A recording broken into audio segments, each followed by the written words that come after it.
على مدار سنة كاملة فضل ساندوتش بقالي فاخر محافظ على المركز الثاني من السندوتشات الأكثر مبيعا، وأنا هقول لكم ليه دلوقتي حالا. هنا هنضرب سندوتش بقالي فاخر عشان الشيف ينفذه من جوه قسم الميكسات.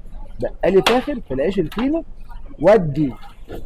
وهنا الشيف خد اللقمة الفينو الاسكندراني بتاعتنا وبدأ بالريكفورد سبريد، واخترناه يكون سبريد عشان طعمه ما يطغاش على الجودة والفلامنك اللي بيعتبر طعمهم سوفت. بتنزل عليه شرايح الجودة والفلامنك وتتغطى بطبقة من الجبنة الموتزاريلا.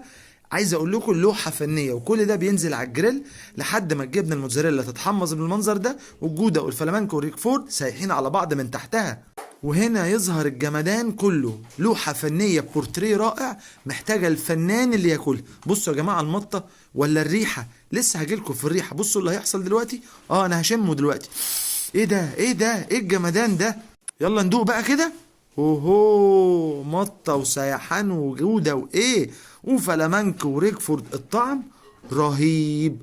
لعشاق الجبن بيسموه بره الساندوتش ده بالانجلش تشيز لافر، وبالفرنساوي لي زاماتير دو فورماج. ما تنسوش